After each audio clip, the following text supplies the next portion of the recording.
everyone, thank you for coming back to my channel. I'm Stephanie if you're new here. Today we're gonna do something a little different. I found a recipe on Pinterest and I'm gonna share that with you guys today. All right, so the recipe that I found on Pinterest is a blooming onion. I think I've made this in the past on my channel, but I wanted to try another recipe out to see how it's gonna taste. And I have her recipe and everything right here. So I'm gonna go with what she is doing and how she made it. All right, so on her recipe, you need a sweet onion. So I have one right here. I have paprika, cayenne pepper, ground cumin. I have oregano, parsley, salt and pepper. I have 2 eggs. I have my flour and my cooking spray. I already started with my onion, so I cut off one side just so I have a base, and then I took off the first layer of the onion. Okay, so I brought you guys a little closer because I'm going to show you what she said, how to cut the onion. So you're not going to cut into this side of the onion because once we turn it over, we want it to bloom. So we're just going to cut like this, and then we're going to go all the way down to the cutting board. So I'm going to go on this side. I'm gonna cut it all the way down, and then I'm gonna go over here, do the same thing, and go to this side and do the same thing.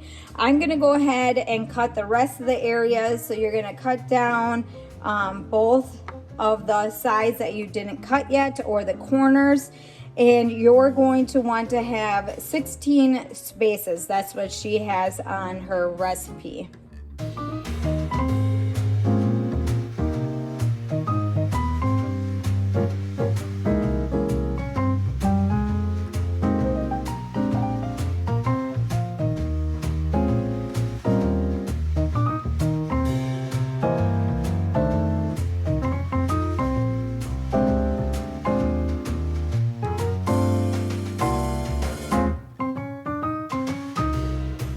I'm just gonna leave it like that.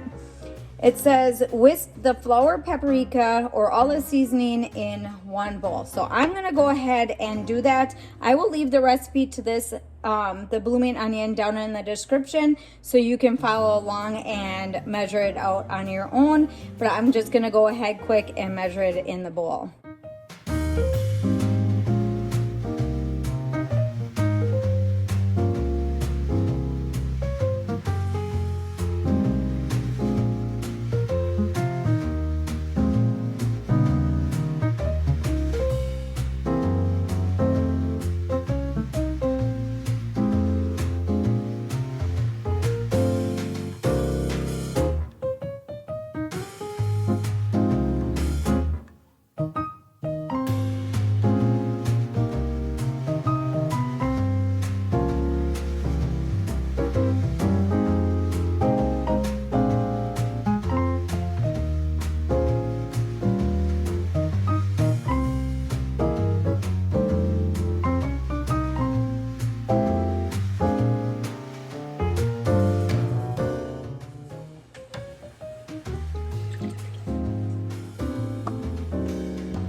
Another bowl and put your onion in that bowl.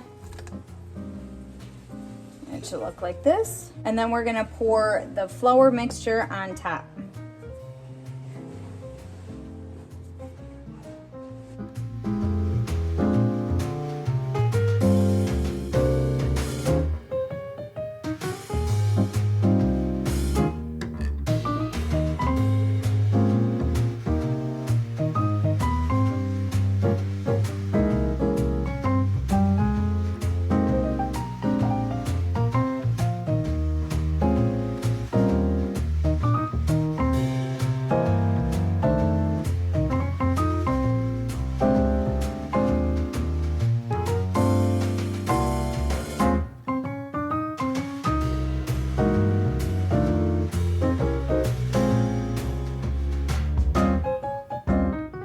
Okay, so I put the onion in the egg mixture. I pulled it out. Now I'm gonna put it back in the bowl where I put the flour. And we are gonna repeat this step with the flour.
Recipe, she states that we need to preheat our air fryer, and then you also need to put your onion in the refrigerator. So that's what I'm going to do quick.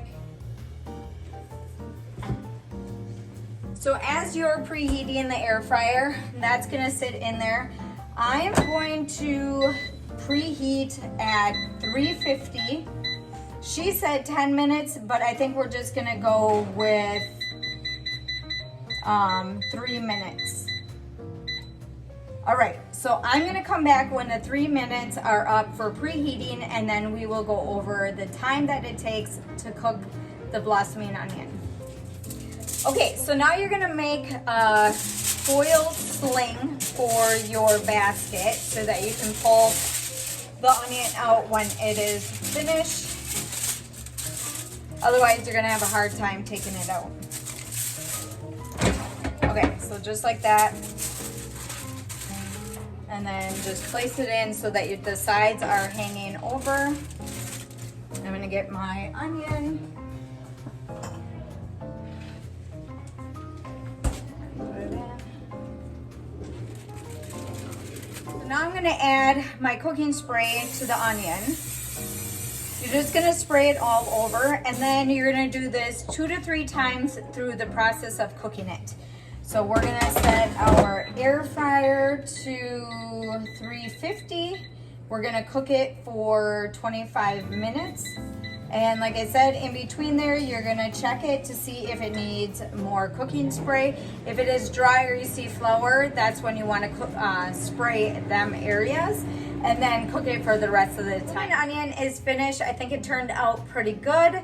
I'm glad that I did 3 times when I did the egg and flour mixture. I think it wouldn't have been enough to coat everything if I would have just did it 2 times.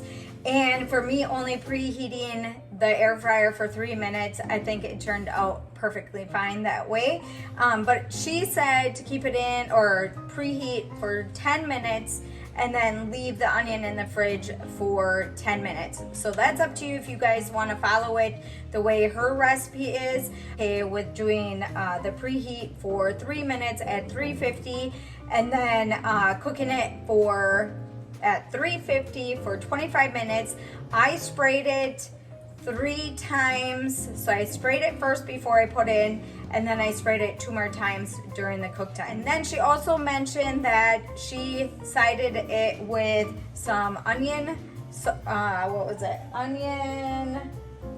onion dip, and I don't have onion dip, so I thought nacho cheese would taste good with it, but you could use ketchup or something else that you guys want to side it with.